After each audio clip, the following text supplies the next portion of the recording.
আসসালামু আলাইকুম রহমতুল্লাহি বারাকাতুহু। কেমন আছেন আপনারা? আশা করি ভালো আছেন। তো আমি আজকে আপনাদের সাথে পরিচয় করায় দিব মূলত হচ্ছে যে কিভাবে কাঁচা মাছ খায়। দেখেন জাপানিরা কি ধরনের সস ব্যবহার করে কাঁচা মাছগুলো খেয়ে থাকে। এই হচ্ছে যে একটা তারে আর হচ্ছে একটা ওসাবি। আর আমি আজকে যে মাছটি খাবো তা হচ্ছে যে টুনা ফিশ। তো আমি এটা আসলে কাঁচাই খাবো, যেহেতু জাপানিরা কাঁচাই খায়, তো আমি কাঁচাই খাবো কারণ কাঁচাই স্বাদ। এই মাছটা আসলে কাঁচাই স্বাদ। এই মাছটা রান্না করলে আসলে স্বাদ না। কাঁচাই এই মাছটা অনেক ভালো, খেতে খেতে অনেক টেস্ট লাগে। তো আমি প্রথমে এই তারেটা নিয়ে নিলাম। তারেটা তো আর হচ্ছে যে ওয়াসাবি, আমি এই দুইটা একসাথ করলাম। এই দুইটা কিন্তু আমি একসাথ করলাম।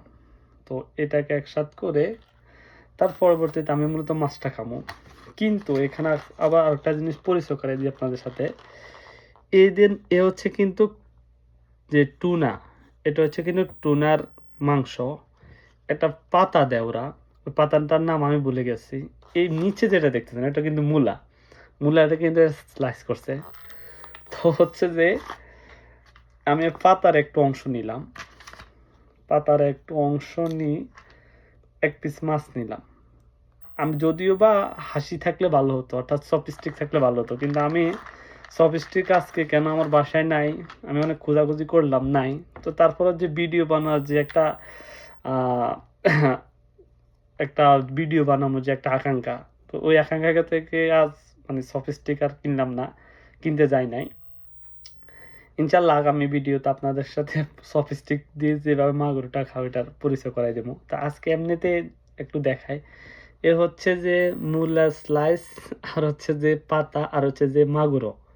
তো আমি এই মাগুরো আর হচ্ছে সকল কিছু মিলাই এই সালাটার মধ্যে ঢুকাইতাম।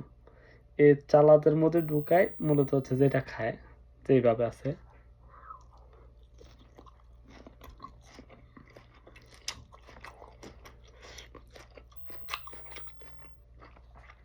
সত্য বলতে এত যে টেস্ট বলার বাইরে। আর আরেকটা জিনিস আপনাদের সাথে পরিচয় করায়, এই পাতাটা অবশ্য আমি চিনি না, বা আমার জাপানে আসার পরবর্তীতে আমি এই পাতার সাথে পরিচয়। এই পাতাটার মূল খাদ্য করে জিনিসটা কি, মাছের যে তেল আছে, অর্থাৎ একটা মাছ খেলে সাধারণভাবে কাঁচা মাংস খেলেও কিন্তু, মাংস খেলে যেরকম একটা মুখের মধ্যে একটা তেল লাগিয়ে থাকে, ঠিক মাছ খেলেও মাছের মধ্যে একটা তেল আছে, ওই তেলটা কিন্তু মুখে লাগিয়ে থাকে।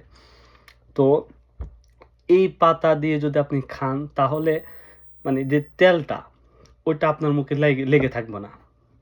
আর যখন লেগে থাকবো না তখন কিন্তু আপনি পরবর্তীতেও যদি অন্য কোনো খাবার খান তাহলে কিন্তু আপনি ওই খাবারের স্বাদটা পাবেন। আর যদি আপনার মুখে তেল থাকে তখন কিন্তু আপনি যে মাছের তেল অথবা মাংসের তেল যদি লেগে থাকে, সাধারণভাবে আপনি ওই তেলের কারণে, ওই তেলটা লেগে থাকার কারণে আপনি মানে অন্য যে খাবার খাবেন তা কিন্তু মানে কিছুক্ষণের জন্য মানে ওই স্বাদটা আপনি উপভোগ করতে পারবেন না।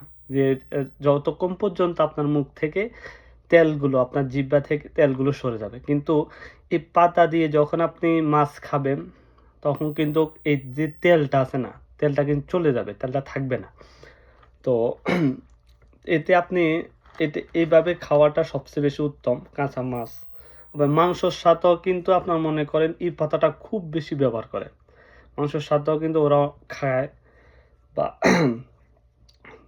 তো